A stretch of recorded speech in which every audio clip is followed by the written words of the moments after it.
Good evening, ladies and gentlemen, and welcome to this evening's exciting. What's a good groundbreaking? It is groundbreaking. It's a groundbreaking episode of Jawin with Jack and John and Jay, because my guests tonight are John and Jay, and as you can see by their names, these are guys that I have really been through the ringer with recently. And Eat Comics is here in the chat. Thank you, sir. It's glad to see you. And uh, Cyrus, always glad to have you here, man. And of course, this movie guy John, though I know he's really sketchy. I might have to ban him, give him the boot somewhere along the line. No, but these guys, unfortunately, my regularly scheduled guest, Mr. Richard Witters, is feeling a little under weather, couldn't make the stream today. So thankfully, my boys came in clutch for me like normal, and they've decided to join me on tonight's stream to discuss our recent adventures. And boy, have they been adventures. But first, I wanted to take a little time because I actually haven't gotten to do this with John and Jay yet myself, just as players at the same table. I wanted to hear how you guys started. John, how did you get started in this hobby we call tabletop role playing? Oh man, this is going to be kind of a bit of a deep cut. A long time ago, in a Midwestern land far, far away, someone introduced me to a game called Shadowrun. So do you like cyberpunk-like things, and do you like fantasy things? And I'd read Lord of the Rings. I'm like, yeah, sure. So I gave it a try, and we had a session where we built our characters and learned the rules, and then everyone stopped playing the game after that, and so I never got to actually play it. And then fast forward many years. Yeah. Fast forward many years to like post college, and suddenly this show comes out. Two shows. This live stream, actual play, critical role thing. I know. I've heard of that once or twice. Yeah. The first campaign, I think it was almost done. I wasn't quite week to week. I was doing all this catch up. Crazy thing, real fun. And then Stranger Things also did their thing. So a lot of just cultural push for D&D. And I was like, I'll give it a try. And so I went to 2014 D&D. And from there, it's kind of been history. I've been playing a lot of that. And only recently started thinking that there's more to life than just the one edition and the one game. And I've now started my journey to do other things, which the next one has been AD&D. I've actually just jumped from the latest to the earliest. So, man, well, and we're going to put an earmark in that conversation. Come back to it. Jay, how did you get started in role playing games? Like when about was it? What edition? What game? I started with third edition in 2002 or 2003. I was at a friend's house with a couple friends, and they had the third edition player's handbook, and they had been playing it. I rolled up a rogue, and then I went into the second room of a dungeon, got ambushed by a skeleton, got crit, and died immediately. But like watching them, it looked fun. So I got the 3.0 adventure game, I guess they called it. It was a box set. It wasn't memorable. But I played it a bit. Then in high school, I was in middle school at that time. In high school, I played it a bit more. And then fourth edition dropped, and I got the books and I sold them by the end of the year. Wow. So very quickly decided you didn't like that one. Yeah. But from there, I probably 2009, I found the OSR originally through the Roll for Initiative podcast. It was a first edition podcast, and then another one, Save or Die, which was a OD&D basic and BX podcast. And from there, I found Dragon's Foot. And I also found some people running first edition at a game store near me when I was probably 16. And it hasn't been my main game the whole time, but it was my main game for a few years, and it's my main game now. Again. Wow. That's amazing.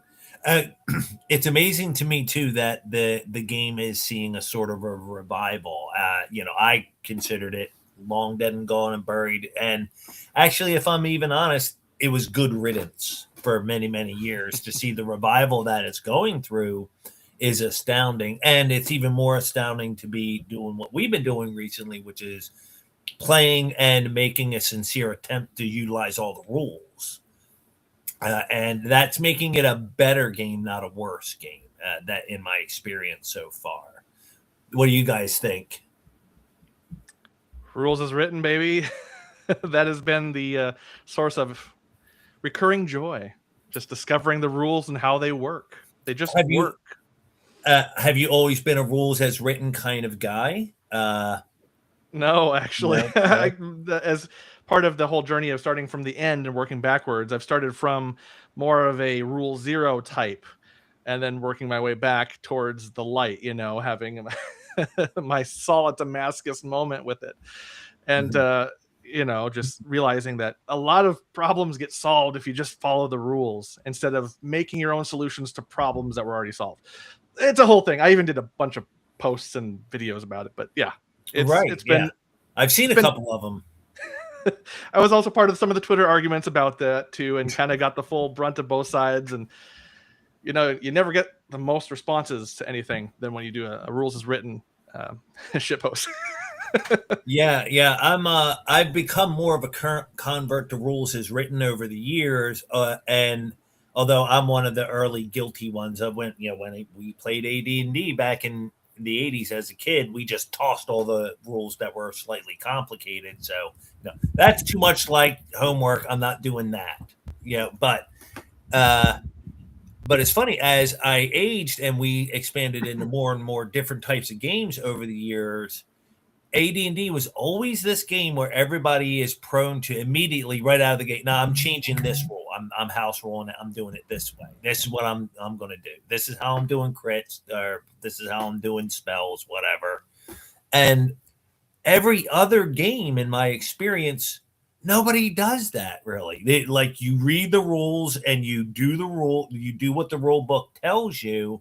And it was hearing more talk of that over time that I started to go, yeah, why am I so quick to just change things arbitrarily in D&D when I haven't really tried it rules as written? Yeah, I think in my case, the 5e kind of started allowing that a lot. There seems to be a vibe when you jump into 5e and you spend your time there to start with that just kind of gives you this audacity to change things that you don't like or that don't seem right. And that habit it was a hard one to break, but I know I started thinking that way there at the beginning of my time in 5e. Like, someone gets bored of certain rules, or they don't think they're realistic enough, or this doesn't work for them. I don't like how that does. Let's change it. Every table had let's change this thing. And that was kind of the navigation for that. But that habit seemed very strong in 5e. Like, hey, we're the cool edition. You can do whatever you want. Have you ever tried 5e completely raw, rules as written? I'm not sure I have. I've been going back and rereading it, a thing that, I would recommend to anybody, and finding like, oh, shoot, this was actually a good rule. Well, I don't know. I was going to go with the conventional way of playing and wait 10 years to read my DMG. Yeah. Then make a YouTube video about it. Right. What I experienced in 5e and 3rd edition, really, there are a lot of rules both in the player's handbook and Dungeon Master's Guide. I mean, it's like this in 1st edition as well, that a lot of people never read them because for most people it's something that never comes up in a game. Like, a lot of people just don't think about trying to wrestle an owl bear, for example. There's rules in pretty much every edition for this, but I think with 3rd edition and 5th edition to a lesser extent, so much is codified mechanically, both in the books and on your character sheet, that a lot of people just aren't thinking to do things that would have extremely obscure rules. Whereas I think with 1st edition, because there's so little upfront, people might think about things that are out of the box more often. And then you get into the point where people would have to read the rules or just hand wave it. And Yeah, I think one of my Yeah. common ones, the common skips for me in terms of rules, just in general, is water vessels and waterborne rules. If I see those, I'm like, my players are never gonna go on a ship. Skip, skip, skip. That seems to be that's the common one for me, at least, as I run games. I'm like, okay, I don't need to know this yet. Or if you try to, and the players just have never read it, and so you then have to take 45 minutes to just go through and read the rules and explain it, rather than actually play. I started as a home ruler and I'm still a home ruler. I mean, yeah, but what sort of domain? Is it a duchy? Is it a barony? Is it a kingdom? I mean, I'm totally in favor of what you're doing here, Trumpet. I just need to know more. I didn't think they went in for feudalism down under. I'm guessing barony. He seems like a baron. Barony or Trumpet. It would be a matter of choosing the right rules to get the kind of games you want to play. Well, actually, yes. And that's one of the main things I would say. It feels to me, despite my minimal experience in 5th edition, that 5th edition D&D is a very, very different experience from AD&D, 1st edition. Just like both of them are very different from 3rd edition, too. I think, like, despite the commonalities of the games, in terms of themes, tropes, names, and certain mechanics and stuff, each of those is a very different game in action at the table. Yeah, and I would say one of the things I learned going back is just the things that were orphaned in terms of rules. Now, to clarify, just the things I'd always had trouble with in 5e, like lycanthropy, for example. You know, if you get bit by a werewolf and become one, you're done. And I've always been like, that seems boring. That's boring. Like, why not? I want my players are going to be a werewolf. I want them to suffer. Where's the rules for that? And then I go back to 1E and I'm like, oh, it's this simple. You had this all written out already. And it was all there. Nope, it's gone. Yeah. There's so many little bits of that too, where it's like, oh, I had some trouble here. Why would I do this? Or, and we'll even come across it later in our conversation, but the whole druid thing, I always had some trouble with that one. That one was all like, are we just the tree hugger hippie types? And yes. Well, and like, that's that can't be that what exciting. They're portrayed as in later editions. From 3rd edition on, they really took on that, wilderness warrior kind of eco-terrorist sort of mindset. Let's just call a spade there. And that's probably slightly less humanistic than the human sacrificers we just played. That's yeah. But yeah, it's been good to go back to one, because I can see a whole journey from AD&D to 5e and just the different things, the shift, the evolution, all that stuff. It's been very educational. How do you think your recent experiences have changed you as a dungeon master? How is it going to change the games you're running moving forward? I think in a couple ways. AD&D has taught me to prepare less for my games, to trust the tables, and to allow the present action to dictate what the story is and not build a story. I've shifted so far from the beginning of my West Marches to just planning everything, all these big story beats, to just like, come on guys, tell me what you're going to do. And then I'm just going to react to whatever it is and referee it. I have shifted quite a bit in that direction. From the influence of AD&D. Good. And that one is, regardless of whatever game you're playing, that to me has always been the best way to GM, because it's the easiest way to get the players engaged. Whatever, if you base the story around, whatever's happening, the action at the table should be centered around the characters that are at the table. I've always been a firm believer in that. So, if I have a bunch of people show up and play with thieves, guess what? We're running a thief game, and sometimes the DM says, hey, you guys should all roll up druids, and we should do that. And that happens from time to time. So now, I've heard. Jake, do you DM much? Are you running any games right now? Right now, I'm not running any games. In my past, I've probably been a DM more than I've been a player. Okay. for how this would affect how I run games, I wouldn't say I try to stick 100% rules as written, but I try to understand what the rule is before just tossing it out. So probably like 75-80% there maybe. But things like keeping 1-1 time and running multiple characters at one time, that would be something that I'd be interested in using as a DM, even if I'm not doing like a Bronstein campaign or a BroSR game. And I've often run games that players are pretty much free to do whatever they want, just don't play anti-party, because in games I've run, that's very rarely fun. But I'm thought of more and more ways that could be antagonistic to other players that are either at the table or not at the table that would be fun. So I'm looking forward to incorporating some of that next time I run a game. Well, you mentioned the one-to-one time. The one-to-one time, I can ditto that heavily, 100%, 1000%. Switching to one-to-one time, there are so many things in 5e even that just suddenly, and the new version, that just work better with it. Suddenly all those bastion turns or whatever that you just as a DM forget to take in the new version, suddenly that's happening every week, because I've set it to be every week.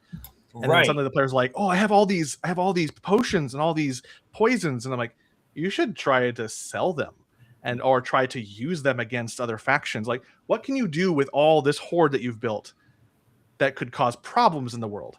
And then their wheels are turning like, oh my goodness. And it's like, well, you didn't do it today because you forgot today. And like, what? So we're all kind of like learning, and that's been very fascinating. The one-to-one time is the hugest thing, the hugest thing out of all of them.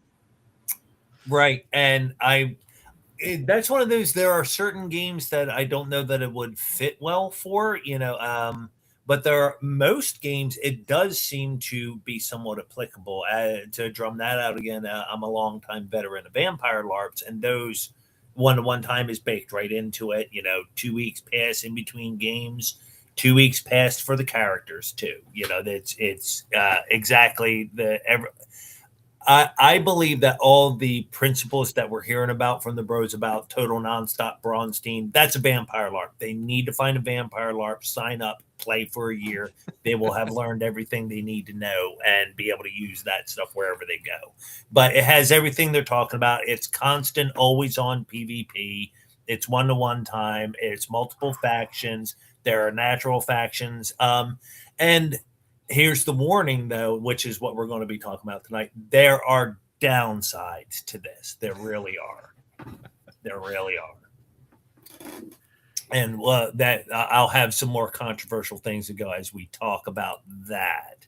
But how we've all met and how this has all come about is we're all channel members of Scudder for Mike's YouTube group, and he runs his games for us in the Discord. Which we got a mothership game coming up. I hope everybody can make that. But side note, we've been running AD&D First Edition recently, and we're doing it the bro style, one-to-one time, multiple characters, trying to use all the rules in good faith and to the best of our abilities, whatever mistakes we might make. Now, as part of that, what we were doing mostly is we were kind of like drop in, drop out, running one central party that centered around a couple of key characters, one of the main ones being Harold. And that was just because he became the most infamous for having one hit point. Harold the Handsome. Harold the Handsome. Yes. Yeah. He was a meme factory for a little while there. But then you started with Taurus Mal, your druid, and then that got Mike to thinking. He put out the video about we're doing these, we're going this is what I think druids should be. They should be more like really wild, not civilized people, and he really wanted to accentuate that human sacrifice element. And like he said, the thing that really stands out to mind for me was that he said, I envision these more like Cthulhu cultists more than like tree hugging hippies. And Yeah. and I remember I believe you did a video right after that saying, "Oh yeah, that really had an effect on me, and I'm going to put some real thought into how I'm going to do this." I can't remember if we were having conversations in Discord or if you did a video on that.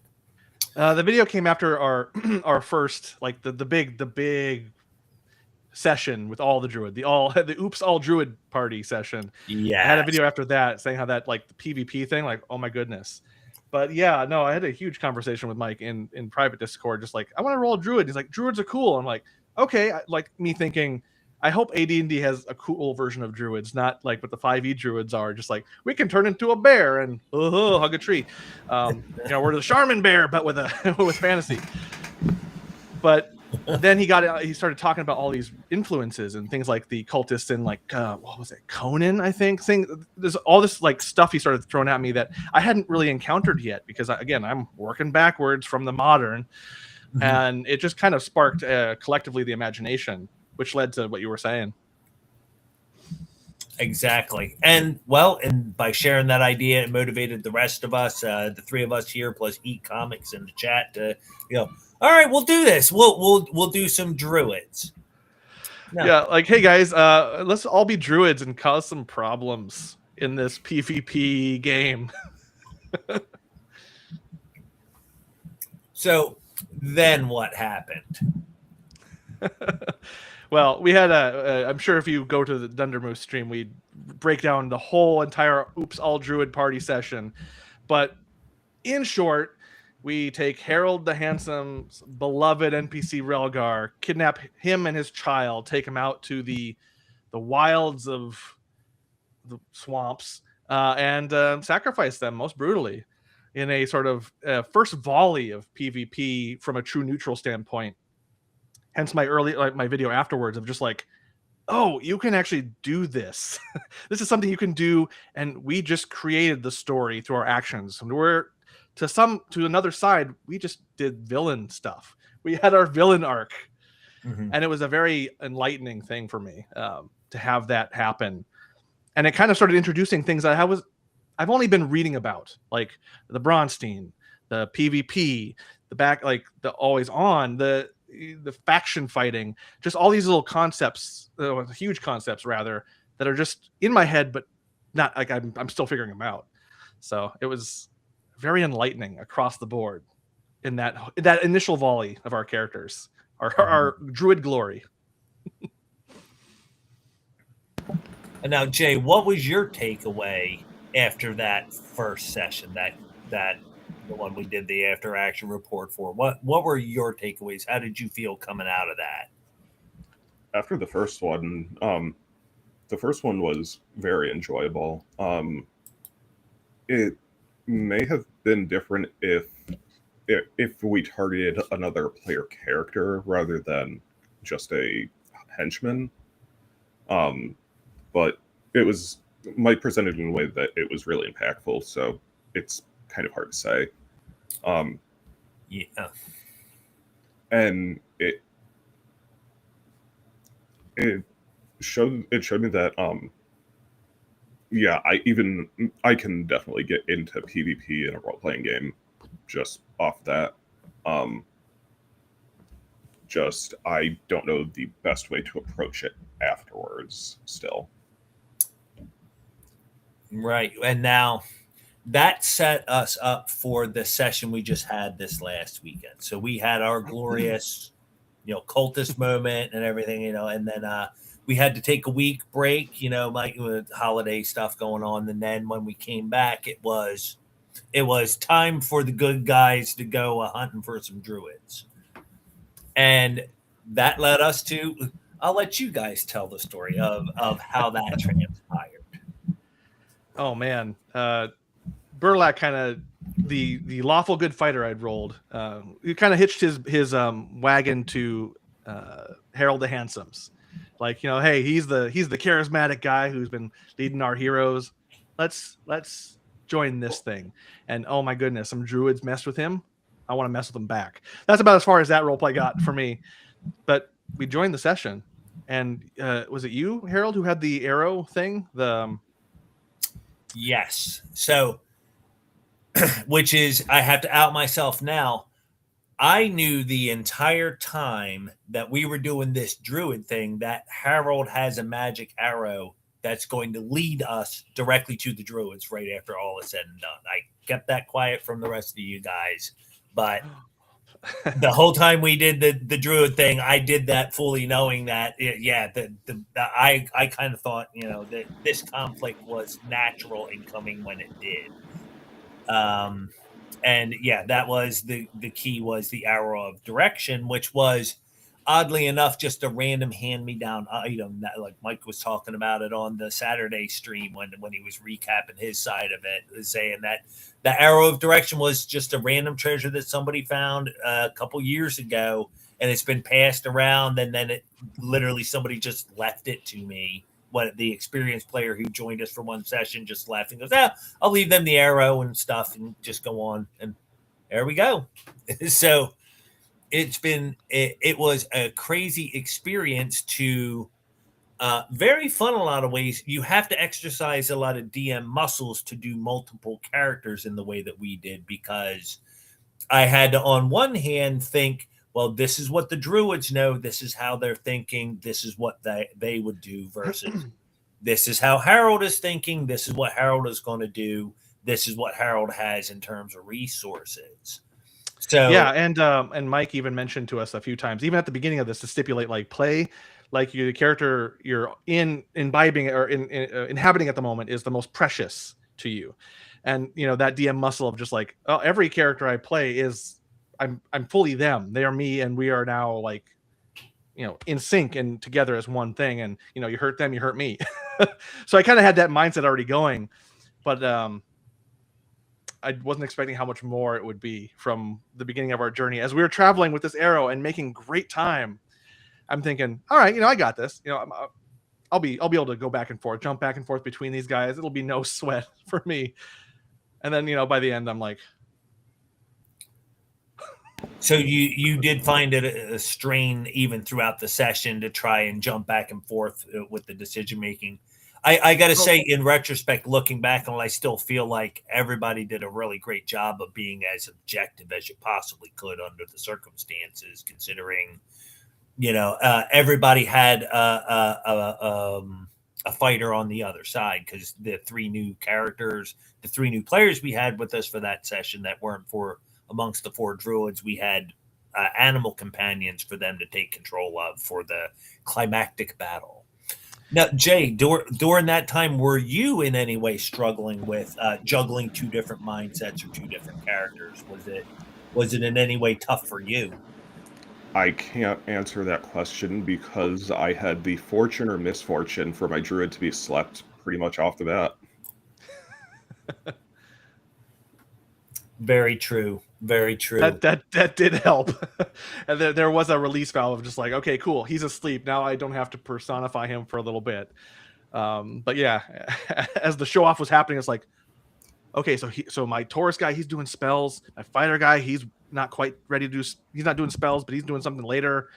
Like the rules are all new to me too. So if this were a different edition that I was familiar with, I could push all that back. But here I was like, I got to get these rules right for my guy. I got to get these other rules right for my guy. Be planning my spells. And like I had 2 character sheets up, and I was like, this is an exercise I haven't done in a little while. I'm a little out of shape here on that. Right. Like I was just saying, I felt very much like you have to kind of get into DM mode to juggle that many variables, just jumping back and forth between the two sides. And that's very much what it felt like to me. And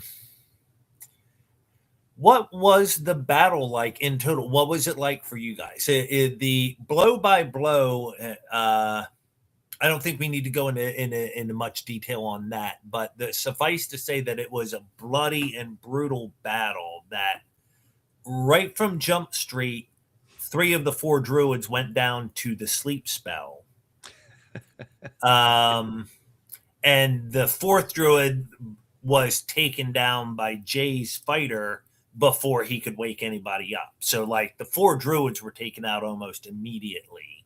And the only thing that really affected that went off was the one druid that I had managed to get off a heat metal on John's character and my own PC of all things. Yeah. And once that went, and after the druids went down, though, the two crocodiles and war dog went into action, and they almost ripped apart all the good guys. So Yeah. Jay's character went down. Both of my characters on both sides of the conflict died. Both of John's characters died, and both of Eat Comics characters died. So 3 of us in the session that night lost both characters that we had in the fight. Jay's character almost went down. Your fighter almost died. And it was a brutal fight. What did you guys think of that as we were going through that? I was watching this with extreme fascination. The scene that it weirdly came to mind the whole time is in Inglorious Bastards, the sub-level bar that they're in, tavern, where they're playing the game with the cards, and then Michael Fassbender's character does he kind of outs himself, and then they have the shootout. And the whole time I'm thinking, like, this is what has happened. We've built this up. We've had this long period of time of just prep and travel and talking, and then bam, it just goes to poo, and we all get like completely slaughtered and obliterated. And then at the very end, the new players were all like, hello, like Brad Pitt's character, I think, who is the one who shows up at the end, or like, hello, anyone still there? But yeah. I was watching this from extreme fast. Yeah. But I was so fascinated by the whole thing. Just, I'm watching this thing play out, and I'm already dead. Like, Bertolac, he is roast chicken in the tinfoil thing. Like, he is just, his armor has cooked him completely. Harold has just been dragged off by a crocodile, and I'm just like, what is going on? Yeah. And I'm everyone in the chat probably saw it. Yeah. Interject too. I think probably the funniest part was, before going into this battle, Harold made a big deal out of telling the rest of the guys in the Lawful Good group, okay, see this magic arrow. If I go down, make sure you retrieve this magic arrow. It's so useful. You need this arrow. Don't let this fall into the hands of evil, if nothing else, right? And so then Harold goes down and gets drug off into the swamp by a crocodile. Who knows where that arrow is going to be? Who knows? Like, no matter how we all feel about it, I'm still laughing to this day about it. Like, even now, just there's so many pieces of this that felt like dark comedy in a way that I wasn't expecting. This was either a Coen or a Tarantino film in the sense of just like, this thing was so dark and so darkly funny. And yeah, I mean, it was hilarious. I saw you get dragged off, Harold. I'm just like, of course, he's gone. He's got the armor. And then I told everyone I had a potion of healing, and of course, someone got to use it. But that wasn't enough. It was more like just putting a little, like an ice cube on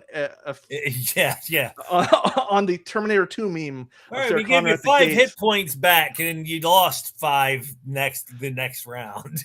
Oh man. Right, exactly. So for me, it was funny. It was really funny in the moment. It was very chaotic. Again, I was only controlling one character for the most part, but it seemed like everyone else, it seemed like everything was all over the place. Like, in the game, everything was all over the place. It was hard to keep track of. But I mean, PvP in a video game is chaotic. So, I don't know if it's harder when controlling 2 characters.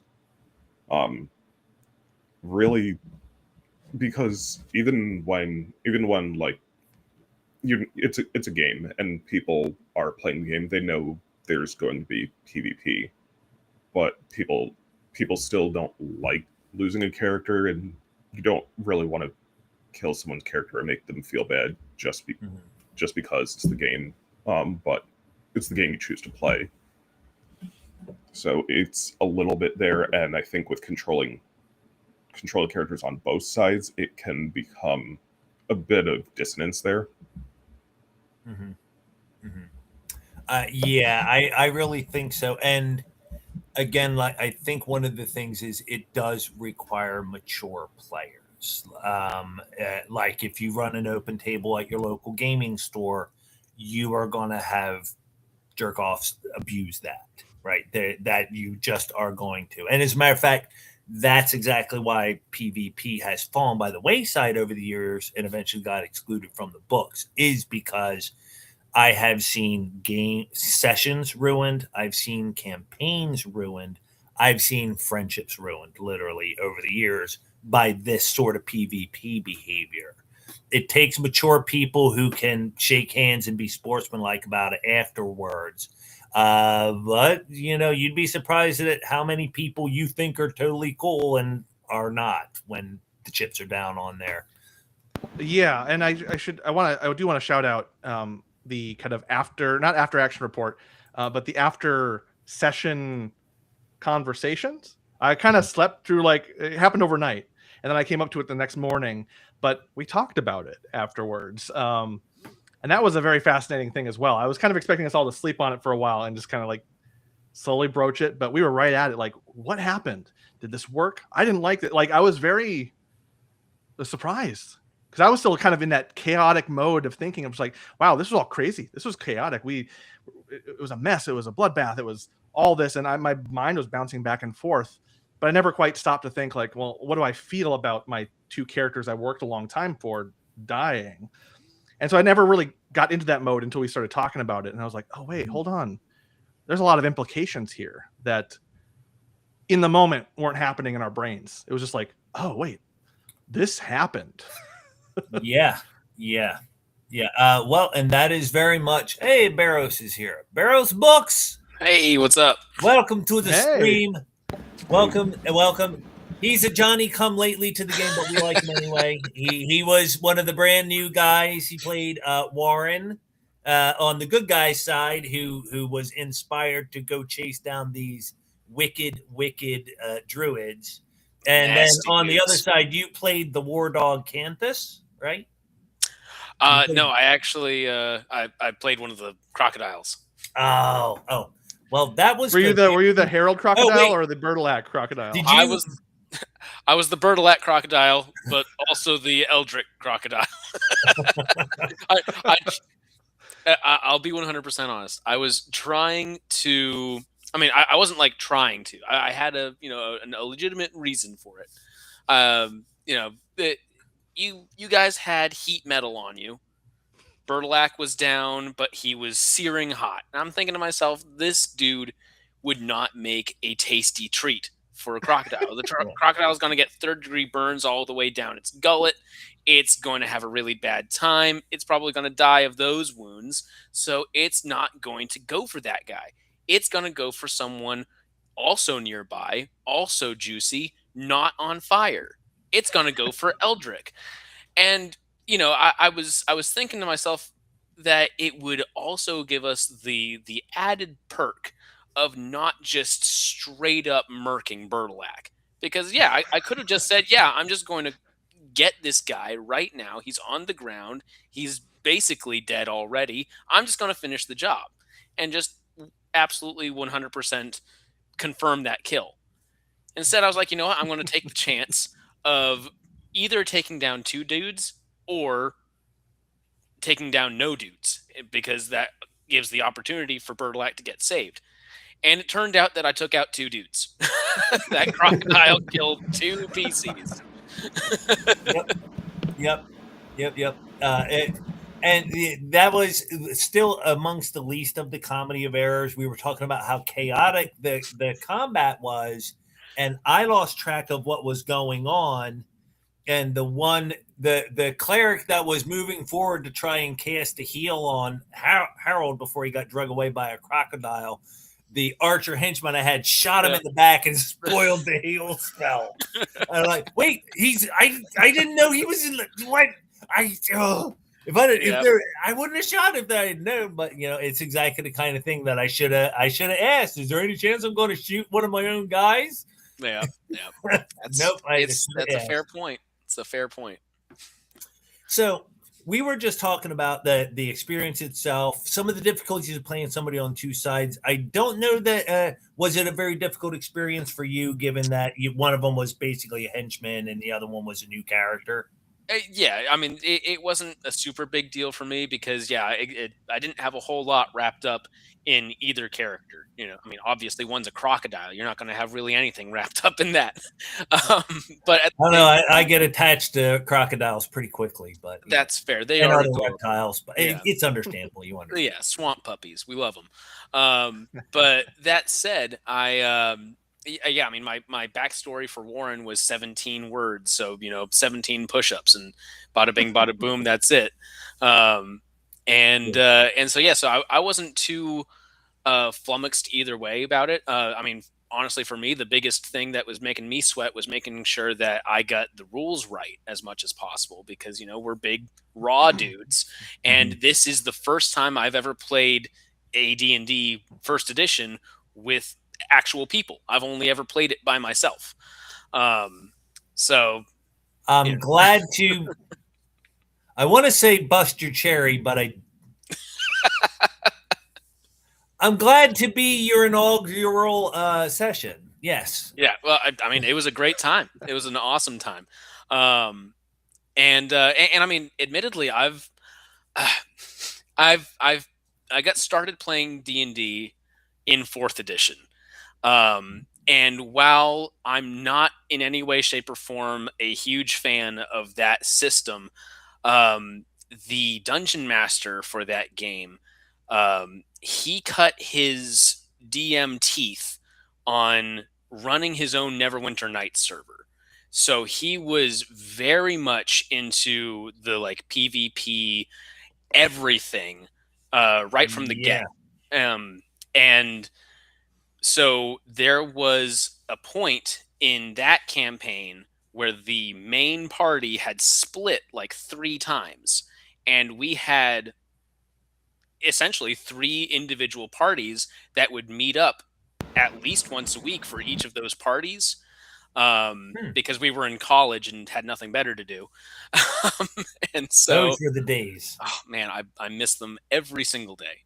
But at one point, all 3 of those parties met up to have like a huge cage match to the death. Like it was an incredible experience. And I had a PC in each one of those parties. So and I've I've also seen the other end of it where it's like PCs have died and I have killed PCs and people are less than pleased about it because there was this one guy and he had essentially his waifu character, right? Someone that hopped from campaign to campaign, sharing the same name, sharing the same description, always starting at the lowest level, whatever. But like that was his waifu character. He always had her around. And my guy had this great big demon axe. And at one point, my guy got blinded. But I remember specifically that if you attack a person who is like in their like negative hit points area, with a melee attack, you automatically hit that attack. No stipulations for blindness or anything like that. So my guy was blind, and if I recall correctly, he had his legs like super tied up or something. He was prone, he was blind, his legs were tied up so he couldn't move, but he was right next to this guy's waifu character who was in a different party and thus opposed to him. And I was like, I'm going to coup de grace this guy right here. So I just like axed his character right then and there, and he never came back to play with us. So I was like, I'm going to guess you touched a nerve. Yeah. A little bit. Yeah. So, I mean, and I've been looking for that PvP spark ever since that came in campaign. He hasn't like the DM hasn't really leaned into the PvP as much. And so like, and I've been trying to emulate it with my own games. Every game that I play, every game that I run, I'm trying to regain that spark of like, this is the magic of D&D. And Well, it wasn't until I started playing in the Bro SR games and really leaned into that PvP aspect that I realized that that is the secret sauce. That is the thing that makes Dungeons and Dragons amazing. It's not just going into the dungeon and kicking some goblin butt and taking their gold. It's kicking your friend's butt and taking his gold. And doing it for good story reasons. well, that's a great caveat because we're going to be leading into that as part of this discussion. So, what is it specifically about PvP that invigorates the game that way? Put words to it. I think it's the risk, because you go into the dungeon and you're fighting the dungeon master, right? The dungeon master's got his goblins, he's got his dragon, whatever. Great. Having been on the dungeon master's side, there's only so much brain power that a dungeon master has, right? Like, I'm sorry, but you don't have the brain power to have that kind of connection to every single one of these like 64 goblins, as well as their lieutenants and their captains and the king and the dragon that's controlling them. And you just keep piling that stuff on, and it's information overload, sensory overload for the dungeon master. Yes. I know all their pin numbers. Exactly. Over prepper over here. I'm recovering, I swear. Yeah, no, I feel you. But that said, like, you go up against a PC and you don't know what's going on in that dude's mind. You don't know what crazy plan he's cooked up. You don't know what tricks he's got up his sleeve. You don't know what he's been hiding on his character sheet while you've been doing the get along gang. When push comes to shove, that's when that's when all the tricks come out. That's when all the crazy stuff happens. And depending on your relationship with that PC previously, that's when all the emotion comes out too. Yeah, Right. it definitely It's felt charged, very charged as we were in the moment, in a way that I hadn't experienced before. I mean, this is the thing we did in the previous session, the Oops All Druids kidnap party. That was one aspect. And we did that thing, and it was kind of a lightning flash, and we were done. This was like a prolonged encounter, and there was an energy there that when we were talking about that we weren't quite into it, I was like, well, I can't quite escape the fact that apart from losing the characters and being real bummed about that, which we can get into that later. We will. I'm leading up to that. Yeah.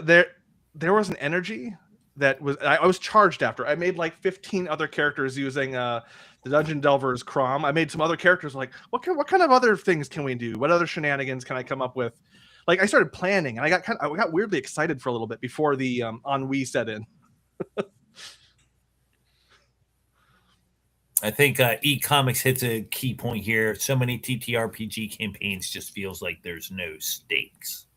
And that is not exclusively picked by PvP, but PvP adds a type of stakes that a DM struggles to emulate. And it's specifically because you have many different people with individual goals and plans seeking them out, possibly in conflict with your plans, particularly if you have something they need. Now, before we go on, I wanted to give Jay a chance to weigh in. What does PvP add to a game from your standpoint? Thinking about it from a dungeon master perspective, even if you keep a persistent campaign, if the players die trying to do something, you can say the events still continue, but the dungeon master can always wipe it. The players can always start over. But the dungeon and if you're doing something like a West Marches style campaign, the players still have to go to a goal of some kind. With PvP, you can just interject and create a new situation by stealing something from a player, killing their henchmen. It's something that's organic that I haven't experienced from either the dungeon master or player side. And as a player, it shows that you have to be more on your toes in that type of game.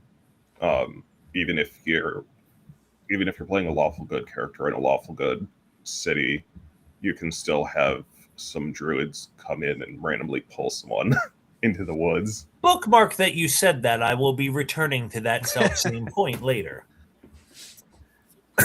Yeah, it's funny that you mentioned the West Marches thing, just because I do run my own West Marches modern 5e 2014 hybrid.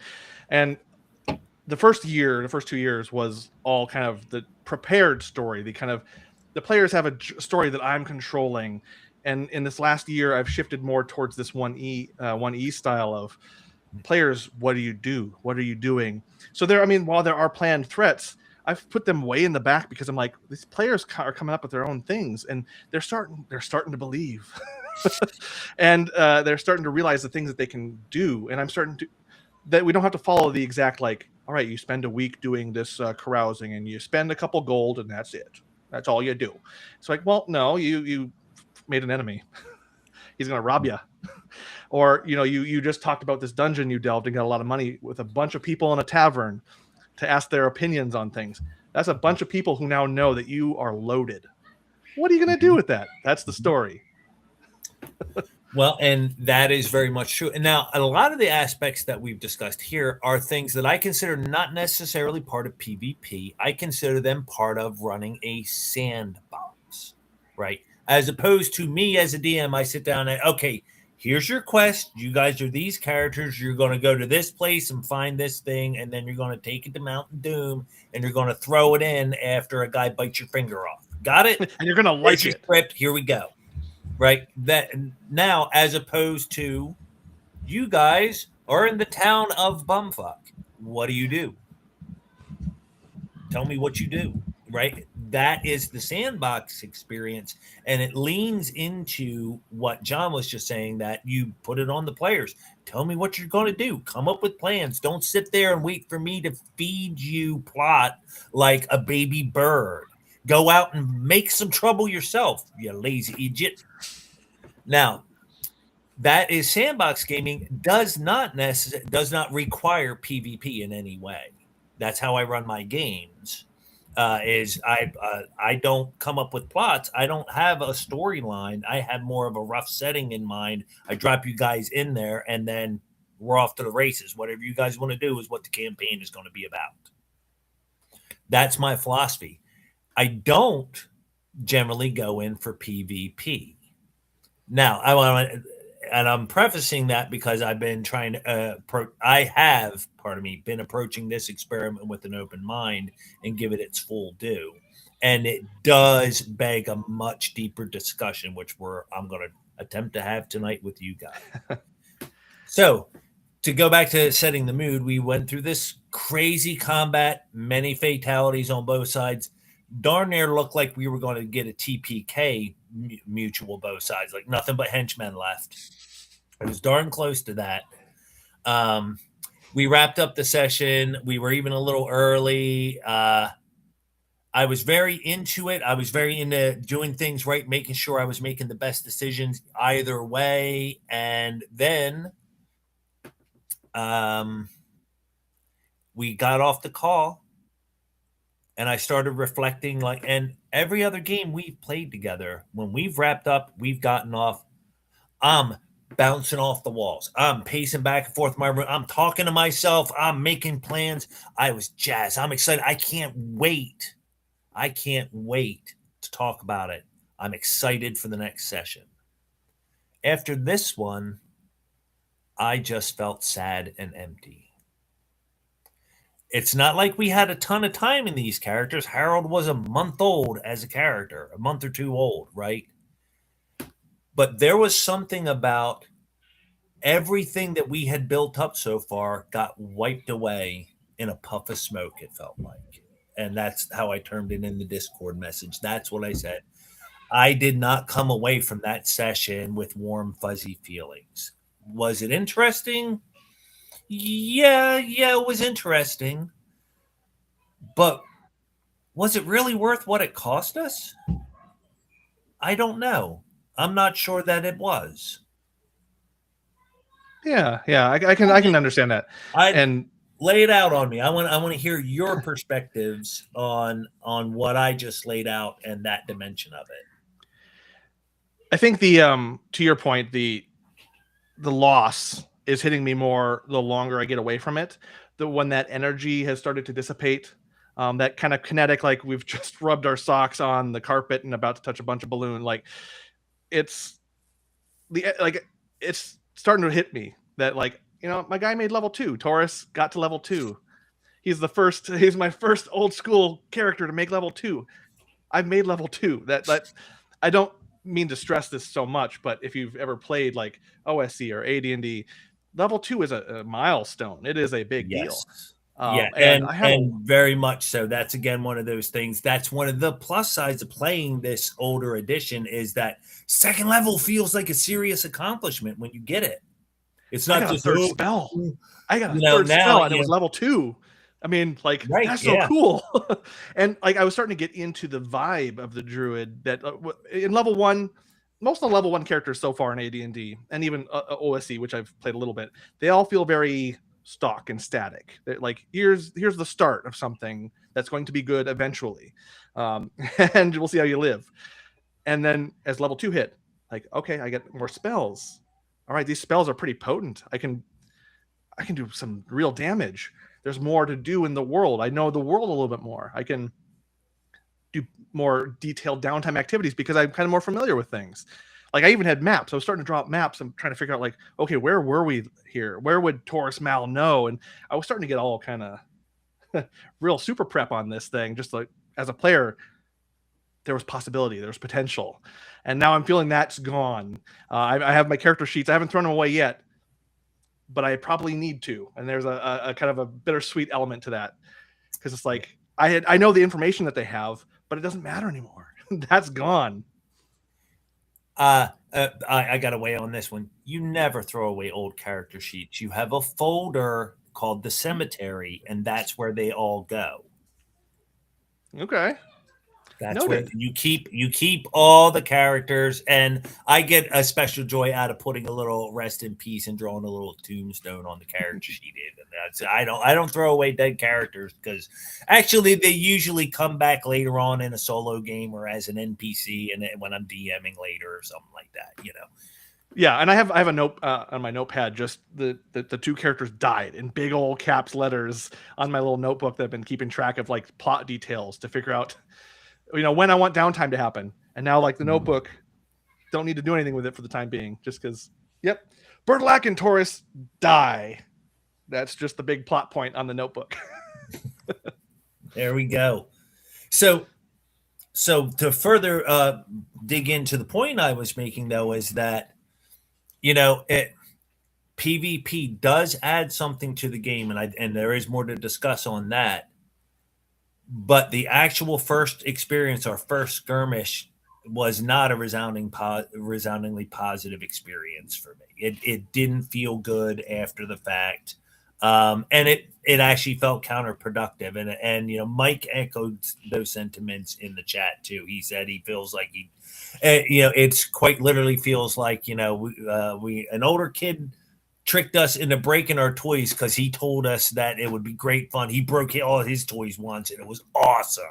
And now we broke all of our toys, and we're going, that was nowhere near as fun as I thought it was going to be, And here's the grain of salt. I have to admit this about myself. I've mentioned this already. I was very attached to Harold. I might have a very different disposition right now had Harold survived that encounter.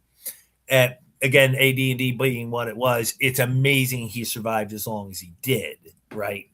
But that's one of those things. I have a harder time lamenting the loss of the druid because, well, they were bad dudes. Despite it, and you role played with me, you saw I could really wrap my head around that role and our motivation for doing it and really sink into that.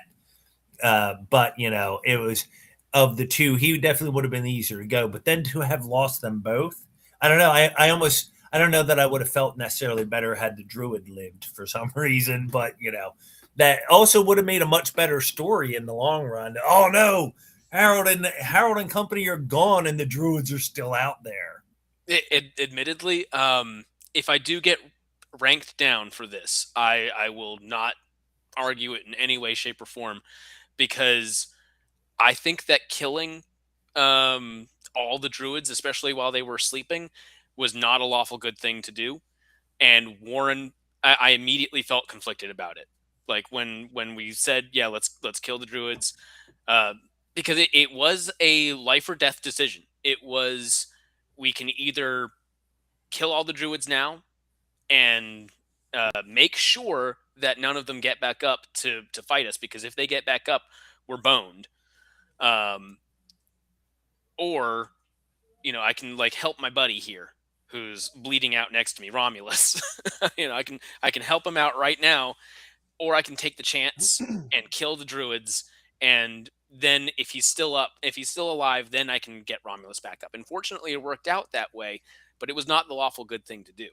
The good guy thing to do would have been for me to pick my friend over that. And I definitely, I see your point, and yet I also think that's exactly the kind of moral quandary you're supposed to have in these games, is that moment of decision of, I mean, technically the more lawful good thing would be to help your friend for sure, but wisdom also says if those 3 druids get up, which they were starting to stir, we're all dead. We're just dead. I mean, one druid killed 2 people, and then the rest of the animals tore us apart. Who knows what 3 more druids are going to do if they stand up and start casting spells.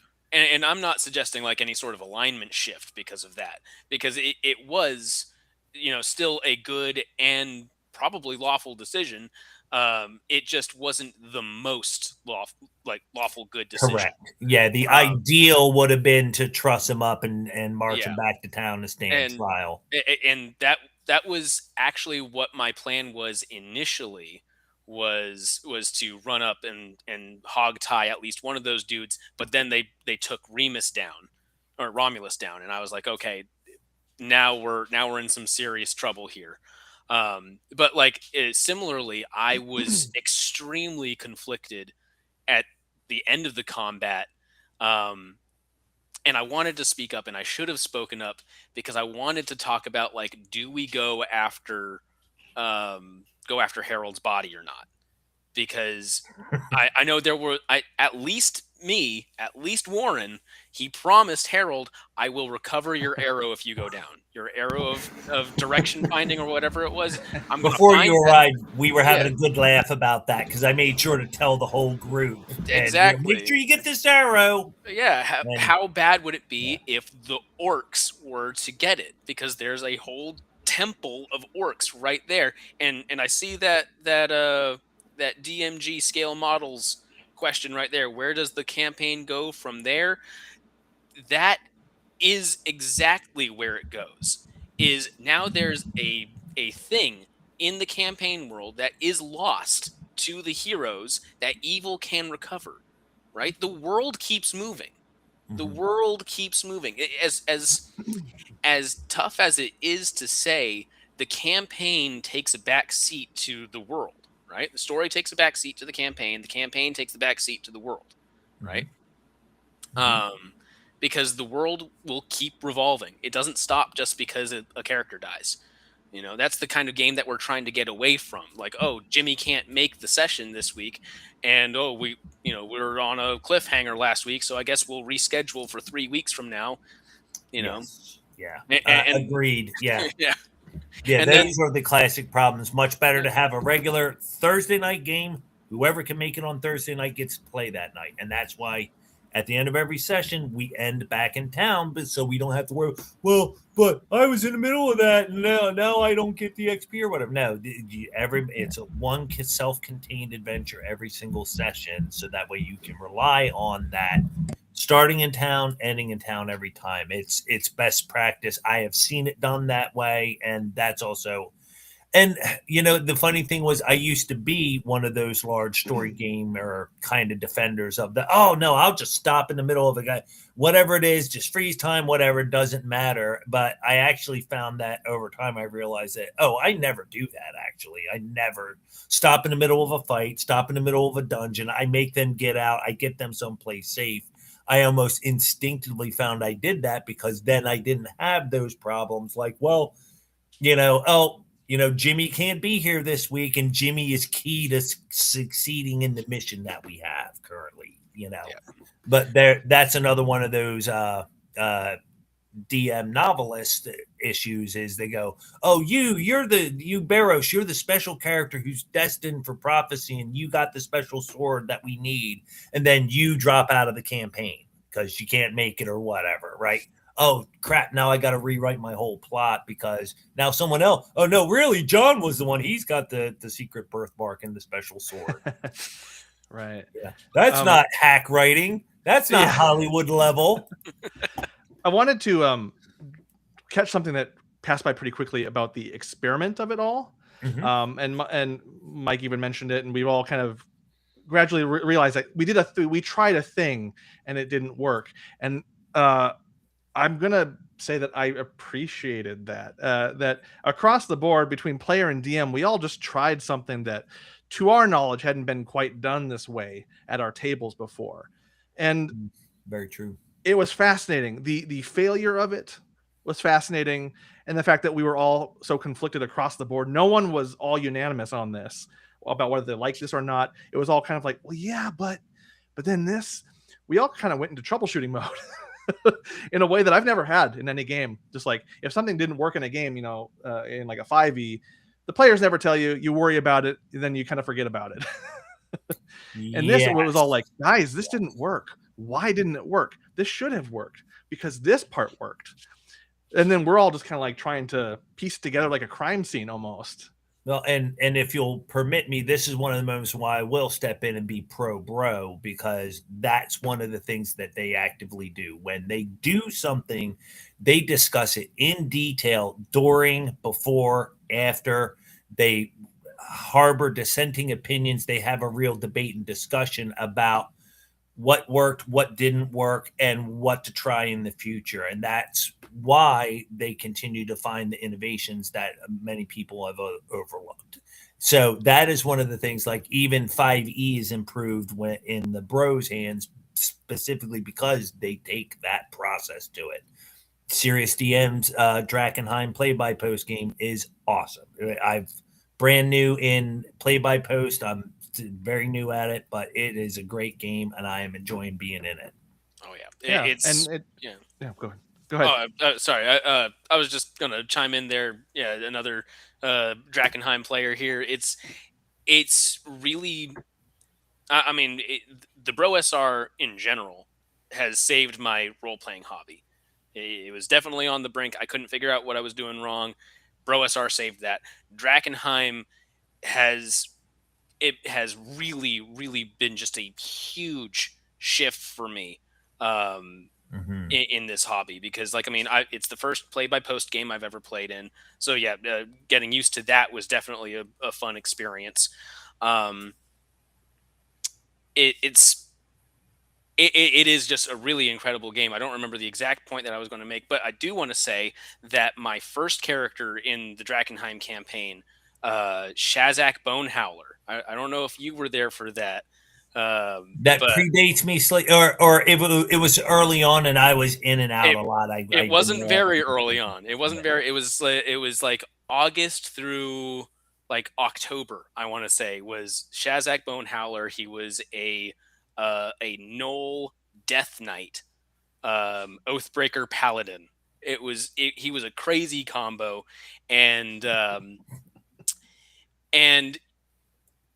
he didn't, like, looking back at it, it felt like he was doing a lot at the time, but after that, with the Swamp Tyrant and dropping the tower onto Shore Wiston, like, all that stuff happening. Like, Shazak didn't really do anything, but when Shazak died, I was heartbroken. So I know exactly what you guys are talking about with like Right. how empty you felt afterwards. Like, um, I was having in so much fun. yeah, in in the final battle that Shazak participated in and ultimately died in, I think I took out 4 out of 5 like level 19 and higher wizards. Um, took out at least a decent chunk of their 800 challenge rating, which was our hit dice approximator, elemental army using 200 skeletons. You know, like I, the fact that he was able to do that much damage with so little resources and then still lost, like, it broke my heart, and I was salty about it. I made a salty post, which I look back with a little bit of shame and regret because coming back into the campaign as the Swamp Tyrant, I was like, man, I don't know if I'm going to be able to get into this dragon guy as much as I was into Shazak, but I really did. I really did. The campaign, like I was saying before, the campaign world kept moving, and I either had to sack up and get into this role of this dragon guy, or just quit the campaign. And I had too much fun in the campaign to say, "Oh, my character died. I'm too sad about it." So, Right, um, right. Now, here's the thing too. Mike had speculated that he would prefer to do, and what he plans to do for moving forward for stuff like this is, well, I don't want direct conflict between the players in the same way, but I do want to like have a mini Braunstein of the druids versus the town folk of New Leptos, and have that affect the game, have that be part of the game. So kind of that, and what do you guys think of an idea like that? Would that kind of conflict have the same kind of impact? Would we feel the same kind of stakes if we like put our characters aside and then picked up a couple of random druids and a couple of random townsfolk, and would it have the same impact for us? Um, I can see potential for it, but I wonder if the actual battle or Braunstein itself will be as entertaining if it's characters we don't have a stake in and haven't developed. I'm wondering that myself. If only because I'm not sure. As someone who's never done this before until having done this, this was kind of where the druids were going to build to anyways.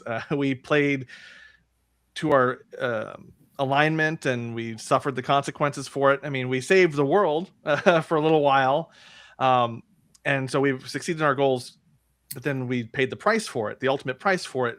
So then if we're doing this with other druids, do we have to, like, so there's so many hundreds. I think I didn't list them because they kept machine gunning in my head of just like, what about this? What about this? What about this?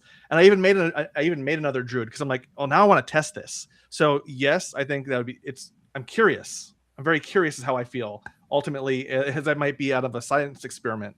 Like, okay, we did a druid thing and that turned out really bad for everybody. All right, cool. What if we did this instead? So when he pitched that in our Discord, I was like, yeah, I want to try the full extent of whatever that is to see how it works. Yeah, it didn't feel, at the time, it didn't feel too early going into direct PvP because New Leptos has a population in the whopping tens, I believe. Yes, and these are just some random weirdos in the forest covered in fur, and just snatching someone. It didn't feel out of place at the time. But out of place, just because it's not out of place doesn't mean it's necessarily the most fun for a game. Right. So I was thinking at least starting with more minor things that could gradually escalate into something major would probably be more satisfying. And Like I would hope mentioned- that we could build that. I would hope we could build those forces. If we were the druids, let's say, I would hope we could have a hand in building those and not just have them there.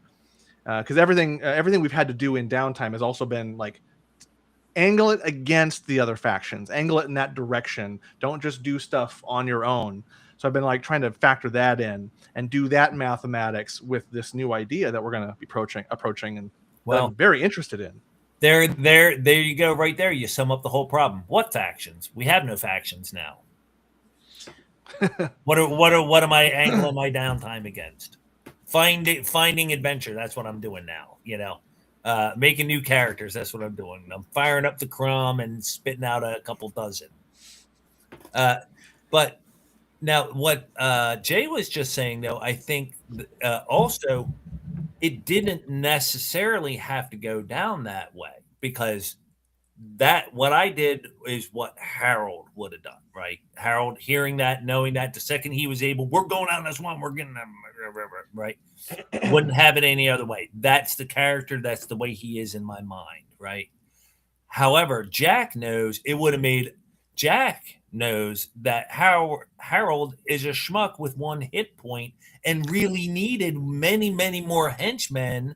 It's again, you know, I'm truthfully surprised that we didn't get massacred in the swamp on the way there due to random encounters. But that the real decision, had Jack been more in charge, we would have said, well, no, we're not going out in the swamp after these guys. We're going to Agincourt or whatever we got to do. I'm getting the treasure I need. I'm getting second level first. Then we're also grabbing a bunch of henchmen and hirelings, and then we're going out in the swamp. And that would have been much later. Maybe the druids would have had a couple more levels. Maybe we'd have had a couple more levels. I don't know that I would feel better about it if I had more time into both characters. If we end up in the same situation where it's kind of a mutual death, I don't know that would be a fix.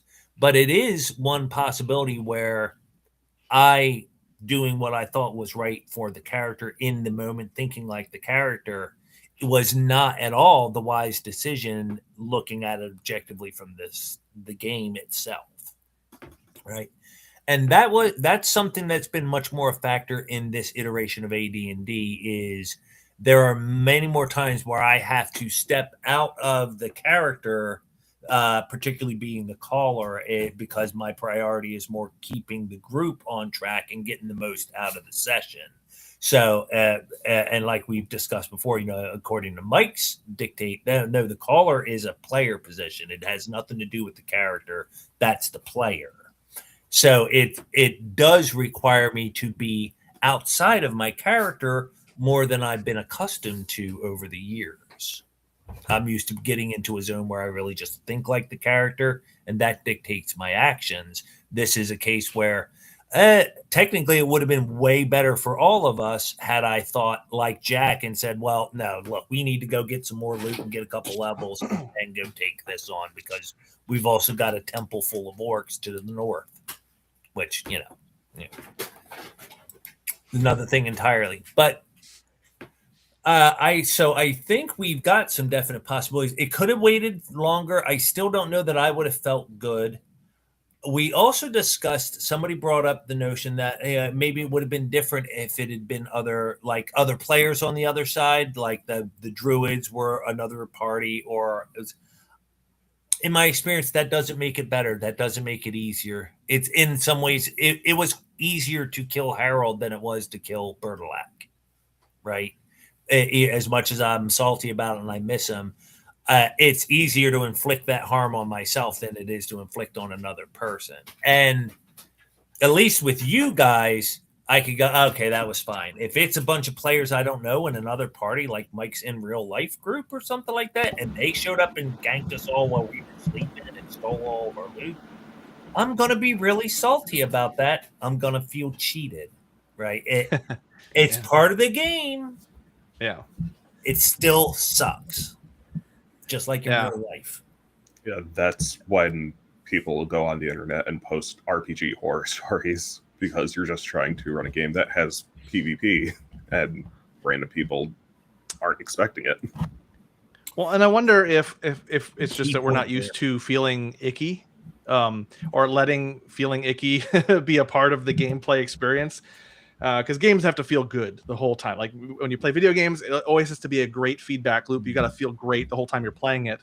And I wonder if maybe just the true nature of this, the PvP, the way that we played it and probably have to play it, is that it's going to have to feel bad for somebody. And that it at some point it's going to feel bad for all of us being in that position. So I don't know if even if we were doing the faction-y thing, I don't know. Like I'm wondering, I'm not sure, but maybe not feeling good about it was just the natural part of play.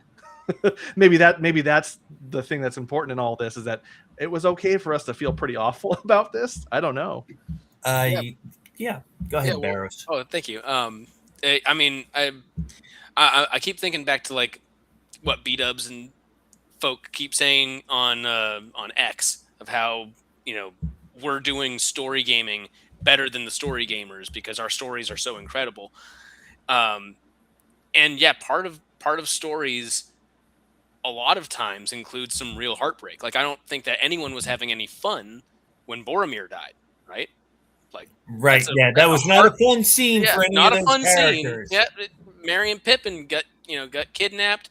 Boromir got ganked by some dude with a composite longbow from halfway across the map. Like it sucks, but it's so amazing at the same time. It's an unforgettable scene. And you are absolutely correct, because it's the tragedy and heartbreak that really informs the story and gives the game emotional depth, right? That's because, again, the entire point that I was just saying was that Harold was freaking out that this guy who was his friend, he loved this guy, got kidnapped, right? That's why we were blundering out into the swamp. That heartbreak is what drove that decision and made it all so real and poignant for us. And and for me, with Warren's promise to Harold, like Warren had a 17-word backstory of Warren is in the Night's Watch and chased after the druids. Like that was his backstory. and now, like I was honestly a little disappointed when Mike sent those like story updates on the Discord, because like it did kind of nullify my idea of Warren broke his promise to Harold, and now Warren needs to fix his promise. Like that suddenly became my character, was I broke my promise to Harold. Harold's going to haunt you forever. That was an awesome story for me, and now I kind of have to put it on the back shelf because of story things I don't know if I'm allowed to talk about. Right. I signed my NDA. Well, it's okay if you're haunted by Harold the Handsome Ghost, because he's got 1 hit point no matter what. So. Yeah. Even in ghost form. Darn it! Now he's discorporated for a week. Just like when he was alive. Even in death, now for a week of bed rest. You're just a bit of cheese. Yeah, no, it is interesting, and everything we've done so far, all of us in our random sessions in this AD&D game, they've all been something that I've been hoping for in my tabletop experience. Is the story, the backstory is the present story instead. That was something that kind of drew me initially in my curiosity, is the push-ups for every word of the backstory. I was like, what's going on here? This seems... And then I thought about it for a second and kind of saw it in play of, no, we're making the story that is going to be someday someone else's backstory. And we're always going to be doing that. The present story is the cool thing. That's we have the agency because we are the story, not what we did before. And so, yeah, I'm kind of hoping in some way we can see what the fallout of that with Warren in some ways, because Warren broke his promise and he should feel bad. And that does put this. Good role players will always find a way forward in the campaign. The campaign's not dead. We're going to move forward, but we're being honest about the results of this. And I need to now seize on the last thing that Jay said about it's an RPG all RPG horror stories are because they tried to introduce PvP and the players weren't ready for it. That is a key point. That is a key point. If PvP is on the table, that is okay as long as it is known from the first go. The worst experience, and I can say this from personal experience, the worst experience is when you're playing normally, get along gang, and then somebody screws over the group. Right. I joked about it in there. Now imagine if things had been different and Warren, instead of being the hopeful hero that he was a little slimy little bastard and poisoned us all and killed us in our sleep before we ever got to the druids and then ran off with all of our loot. Right. Had that happen in these games, so like that, and that was the insult upon the injury of it was a brand new guy who had just joined on the first session. He's what? It's in the rules. I can do it. That's how poison works. You let me cook the meal, would do. right? You let me keep watch for a night, and I just cut all your throats while you were sleeping, right? And that is the warning sign that I would like to erect about PvP play. Always on PvP play breeds a paranoid, cutthroat environment that brings out the worst in people. And that's the other reason why I'm really recommending every bro who wants to do true nonstop Bronstein, find a freaking vampire LARP, join it, and play in it for a year. And then you will realize you don't actually want this because those people are terrible. And the game is what makes them terrible. It brings out pettiness. It brings out vindictiveness. You will have out of character cliques forming groups, and people will be talking bad about one another. And then you're going to be having to field complaints about people. It does bring out resentment. So the key to it, and this is where the bros are doing it right, you must gatekeep. You can only do it with mature players. And I think we got to give a lot of credit to Mike running the game.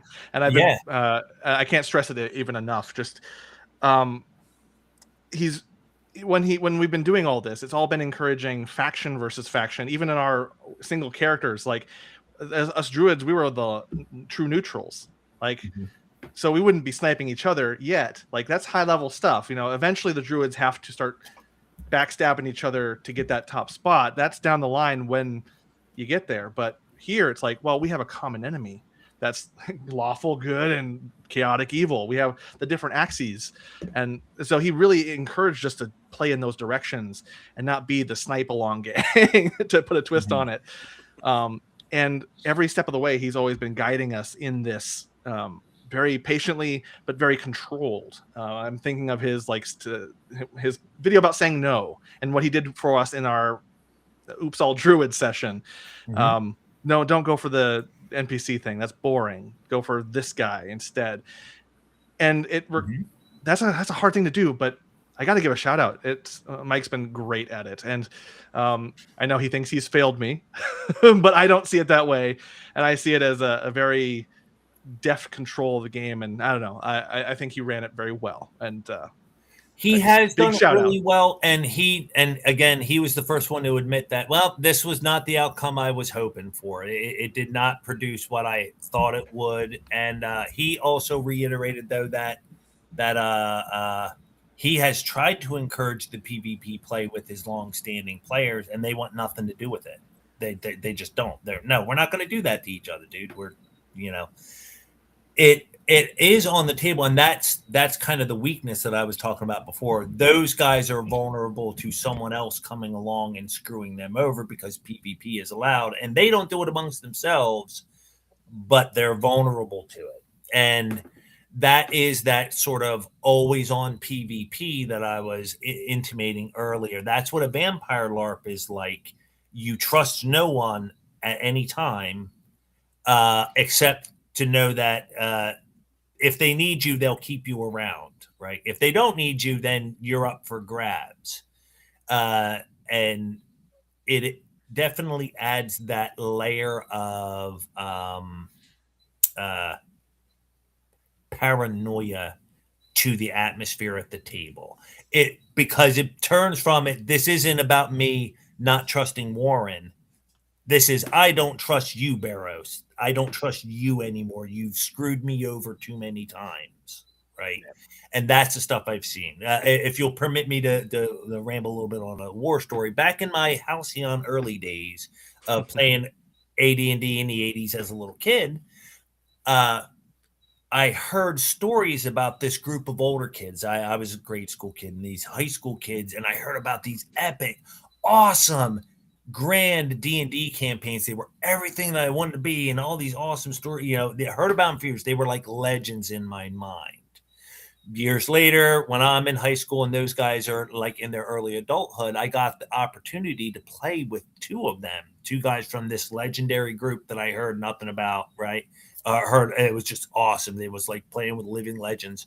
They were the two worst players I've ever played with in my life because they played PvP that way. The one guy, his claim to fame was he was the highest level character in that legendary campaign I always heard about.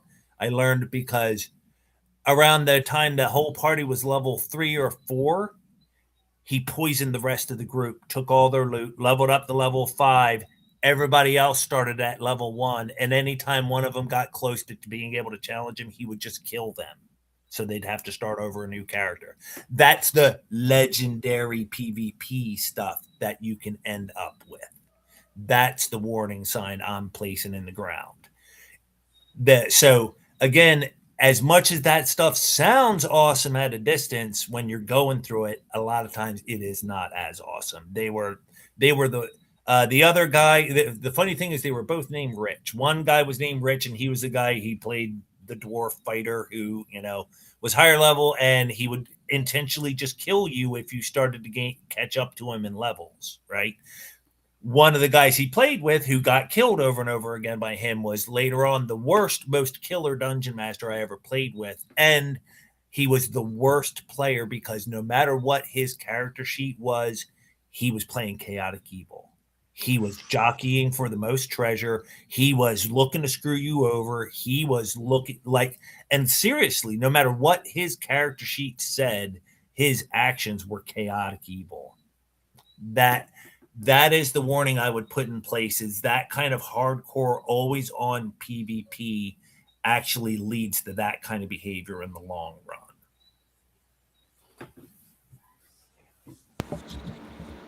What do you think? I can't say from the perspective of a tabletop RPG because, again, I try to keep my games. I pretty much just say don't go anti-party, and that's about it. But like I played a ton of World of Warcraft in high school, but I saw people talking about how they played like Ultima Online, and that was their favorite game ever. But that it went sour when they introduced a server where it wasn't always on PvP. There was another game coming out in 2009 called Darkfall. It was pretty much advertised as a 3D style Ultima Online game. Sandbox, always on PvP, etc. Looking into it before it came out, people were talking about it like they would a tabletop RPG, about all the role playing things they were looking forward to in it. At the time it came out, after the week of being unable to log in, it's just a gank fest everywhere, and yes, it throws you completely for a loop. You're going in there expecting an RPG of some kind, and it's just like you're walking into a Rust server or a Call of Duty game or something. Yes, and that's unfortunate, and that's an unfortunate truth. I've heard those stories about Ultima Online from the very beginning, that it was, I'm paying to play a game, and I show up, and just when I'm starting to make a little bit of progress and a couple hundred gold, here comes a higher level character who just kills me and takes everything, and I'm out everything that I worked on. You can see why MMOs have developed into what they are, because that stuff just sucks. I remember all that stuff in Diablo, in the early Diablo. Don't leave my body. No looting bodies. They used to call that stuff out in the early Diablo games, And like the games can be fun, and PvP in an RPG It can be fun, but it's not. I don't think it's ever fun to lose a ton of progress in a game of any kind. Yes. It's something that there's risk of going into it.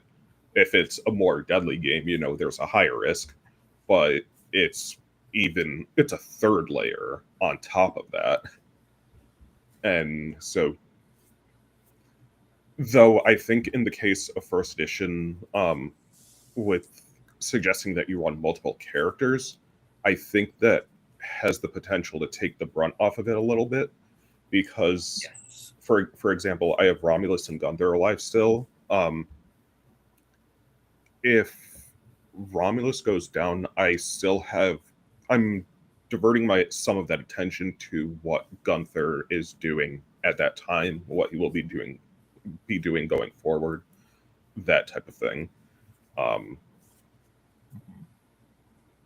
think that's all my thought there.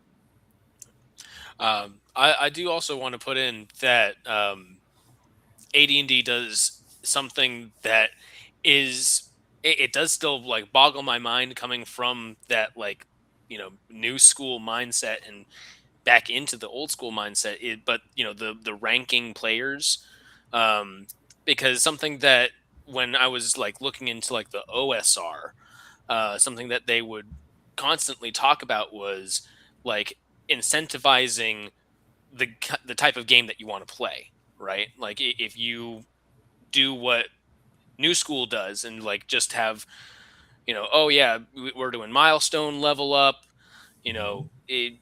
all that stuff, like nothing really matters. You're just going to go along with the story that the DM has in mind, and then when it's time to level up, we level up.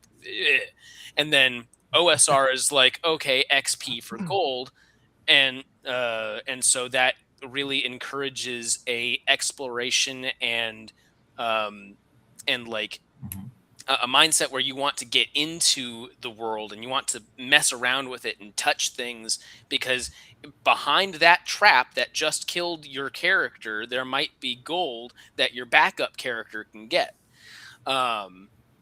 which is good. That's better than the milestone mindset.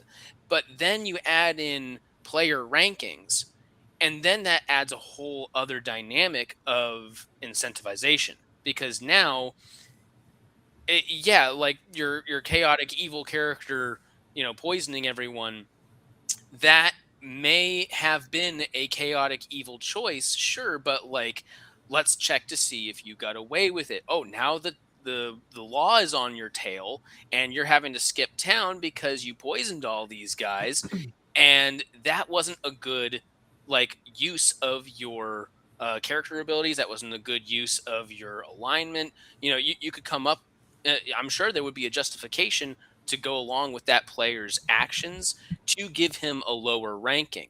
Even if it's just you're bringing down the table, buddy, I'm going to reduce your rank just a little bit because you need to like make this a somewhat enjoyable experience for everyone else. Like, don't be a jerk. That's true. So, Actually, that's a classic example of that's probably one of those rules they didn't use. I don't remember that group never talked about training time and stuff like that. And again, funny thing, I played years later with those guys, as I mentioned, and they were the legendary players, the older kids, but they didn't even know a combat round was 1 minute. They thought it was 10 seconds, right? I'm like, where did you get that from? They go, well, no, it's always been that way. I'm like, no, I just read in the DNG, it's 1 minute. No, that's not true. And I showed him, oh, well, I guess that is. The segment is 6 seconds, Doc. Yeah. 6 seconds. Yeah, You touched on something with the whole grading and all that, but like the treasure has been generous in our game with under Mike, and I think that helps a lot because 5e is not generous. Coming from the modern D&D, treasure and reward is not generous at all. Even in my West Marches, as I'm trying to reward my players, I'm finding that, this is not much. This isn't giving them anything to spend anything on, and we're not giving like there's not really anything, there's no economy of player here, whereas in this game it's like, well, we need to level up and we got to put a lot of work into it, but like 1 to 2 sessions we have the ability to level up with riches and XP. We just need to spend time. So it's like that softens the blow for me quite a lot in all this stuff with the PvP discussion, is that it's difficult to get leveled up, but not that difficult. And it's not like I'm spending a year to get to level 2, which I think Also helps true. a little bit. Also true. Well, and you'll also find your first edition experience will be a very much a feast or famine experience. Like one session, all we did was travel and go through the swamp, and we had a couple random encounters and no loot. You're going to get a couple dozen XP, and you go, oh my God, we almost died 3 times, and we get like 20 XP. But then you knock over one thief, and he had a couple of a couple of necklaces on him, and that's $3,000. So all of a sudden, everybody made $1,000 off of knocking over one thief because he had significant treasure. That's the one thing that is sort of a knock, but not really against the gold for XP paradigm, is that it motivates behaviors of, wow, why would I go out to a dungeon when I can just rob the rich people here in town and take all their stuff because they're way softer targets than the dungeon is? Well, that's when you have your nobles hire a whole bunch of guards and trap their vaults and stuff like that, and set up a whole bunch of tricks and hire a mage, and bada bing, bada boom. Now you've got a dungeon in the town. Yeah. So suddenly the thief's thing, like the thief wants to do this. Now that becomes the session play. So there is kind of a nice beauty to that as well. That oops, players made the game happen the way it was intended. Like I just recently read Tower of the Elephant for the first time, and I mean, Conan puts together at least a little mini party with that dude that he runs into while he's trying to scale the tower. All he wants to do is scale the tower because he's heard that there's a gem in there, right? And then he bumps into this guy that like knows the lore about this tower. He's like, oh yeah, there's lions in there and they've been enchanted so they don't make any noise, and I've got this super crazy powder that I can blow, and like it'll reveal the hidden stuff and like put the lions to sleep, and like they team up and like start going together. Like that's the adventure. That's the session, you know? Like it is incredible how how Gary and crew were able to create a game that so accurately emulates pulp. I love it. It really is. And that's one of the things in recent years. Up until a few years ago, I had read virtually nothing out of Appendix N. You know, my gaming was very much informed by the, schlock epic fantasy from the 80s and 90s and stuff like that, and it's been really refreshing just how good the fiction in Appendix N really is. Going back to it, it's vibrant and entertaining in ways that modern writing, and even honestly most of the epic fantasy I've read, just doesn't even hold a candle to. Now, if you survive, you're winning. Yes, that is true. That is absolutely true. Are you winning, son? I'm alive. One of the other comments to leverage something that John was just talking about with Mike is that, again, Mike is running the perfect sandbox campaign for us, because every single time he's hitting us up with, what are you guys doing this session? What are you doing? What are you going to do? Who's going to be running? What are you guys going to do? What's the session going to be about? It is completely directed by us, which, has been almost detrimental, because at points I'm going like, well, I don't know where anything is, Mike. What am I supposed to do? Do I go to the next town? There's a town over there, right? I don't know. I don't have a map. We're a small town. I got no map.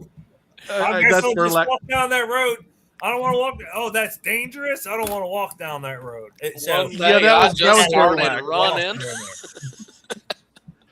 That was pretty much Berlac with trying to I got all these copper coins. I gotta change them over. Where's the bankers? Mike's like, they're over here. And Agincourt's like, all right, I'm gonna go. Yeah, and then I'm gonna come back. He's like, that's dangerous, right? What? No. Dangerous for them, maybe. Oh man, we're all just a bunch of players who are Bobcat Goldthwait.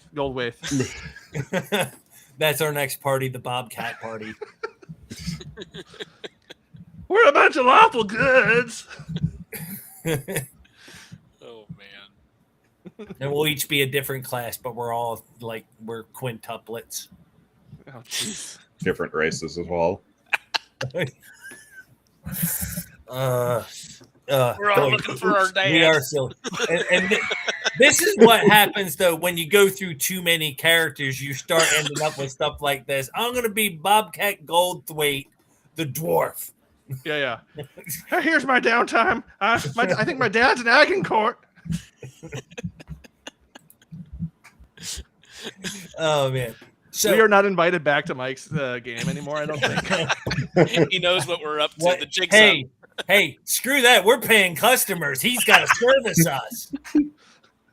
He owes us this. I've got the contract printed up right behind me. Well, and now speaking of which, since we're all here, have you guys played Mothership before? No. That's what he's put on the schedule next week. Okay, so go to the official website for Mothership. There is an app you can download for your smartphone that generates a character at a press of a button. Super easy. The rules are very simple. It's a simple percentile game, not unlike Delta Green or Call of Cthulhu if you played either of them. Very simple, easy to use. I honestly have not actually read the rules yet myself. You don't really need to. But it is a ton of fun game. I do encourage everybody to tune in and jump into that next session. Mike runs a really good Mothership game because, as you might have noticed, he's got a penchant for horror. Yeah. As he describes our druids taking away Relgar and his son, yes, I've encountered that penchant for horror. Yes. We're winning, but I'm just like, yeah. Well, and that was another one. Yeah, we all joked about that, but that was definitely a dark place to go to, and which stirred up a lot of emotional depth to then just have go right afterwards. And that was part of it. It was sort of like, it was sort of like a movie that had a really shitty ending, a really unsatisfying ending.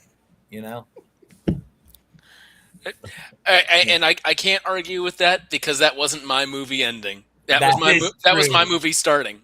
That is true. Okay. Because I was just about a really crappy season finale. All the old characters are dead. And now I got all these new characters I don't give two craps about. That's fair. Because I was just about to mention his description of as we approached the altar and saw the son with his neck splayed open like a horrible grin, that sent shivers down my spine.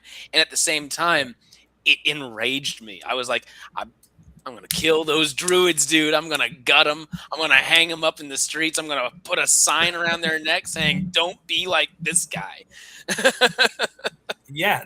No, there was, I know that was one of some self-reflection that we didn't get a lot of description in there, but at the same time, to what you said, I appreciate what Mike did. I felt in the moment too wrapped up to focus on my character sheet because I was worked up. His DMing style has a very good way of working you up in the story and getting you kind of frenzied. As a lawful good, my character was frenzied. I was like, this is bad. This is horrible what us druids did. And as my druid, I'm sitting over there it's necessary. It's necessary. Stab. Oh. But we all got worked up. I want to make sure that we speak to that and we don't downplay it too much, but we all got really worked up. I think one of the notes was slow me down if you need to, everyone. And I think we also needed to slow ourselves down because everything he set before us on the table was just so exciting. And I mean that in all different avenues of the word, all the different vectors of that. Just I was worked up the whole time. Yeah. It was exciting to the point of being agitating, even oh my God. So Now that we'll wrap this up by saying, how has this experience colored the role playing hobby for you, John? It leaves me wanting more to learn more about this. There's something going on here, and it has made me a very curious cat. I'm already thinking in terms of, okay, well, what if I tried to create an evil character? What stuff could I get away with? Or maybe what kind of other true neutral things could we do? Could we do the druid thing a different way? Kind of almost in a sort of devious way, thinking like, how else can I lose to a bunch of lawful goods and make that really exciting?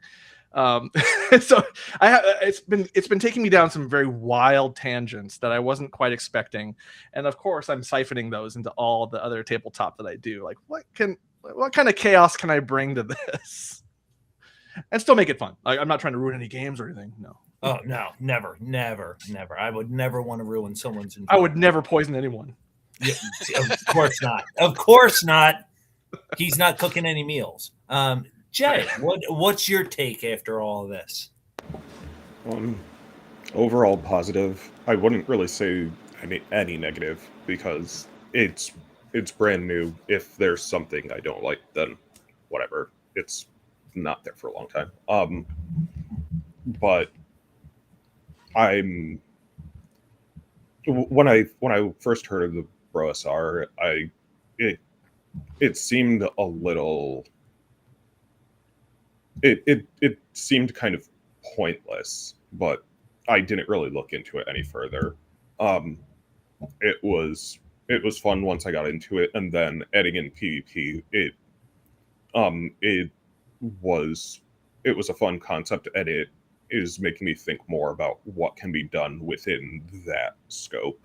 Like, I've been thinking of ways to have my lawful good fighter differentiate from my dwarven lawful good fighter, and I'm thinking more and more of things that I could do with the dwarf character to create animosity with other lawful goods, basically racial factions. And Fantasy racism wins again. And well, not necessarily because of the race, just factions within the same alignment. So it's not necessarily instantly to violence. Something that is easier to scale up because it's more minor. So I've been thinking a lot about that mostly. It's gotten me to got to punch an elf. Yeah, it's gotten me to think about more ways to make the game fun and engaging, with also putting a new element to it. Mm-hmm. And Barrows, how about you? What's your takeaway of this? I mean, I love it. I loved every second of it. I'm really looking forward to the way that it evolves the campaign. Like, I know Mike was saying that he's going to try to put in more faction play, which I definitely think is the right choice, because like faction PvP it's so much less personal. I feel like that would lend a air of fun even to big brutal conflicts, like the going back to Drakenheim. I keep bringing it up because it's the most experience I've got in this like BroSR sphere. You know, I'm very new to Mike's. I've been watching him for 2 years, but you know, just now getting into his game. But yeah, so with Drakenheim, like, you know, the big conflicts had so much stake in them, and I was so invested and wrapped up in them, and I was just having a blast, even as my dudes are dying left and right, even as my big guys are getting their heads chopped off by an invisible wizard with a Vorpal sword that I knew nothing about. Just like, oh yeah, 3 of my ancient dragons just died in one turn. I don't know why. Yeah. Right, yeah.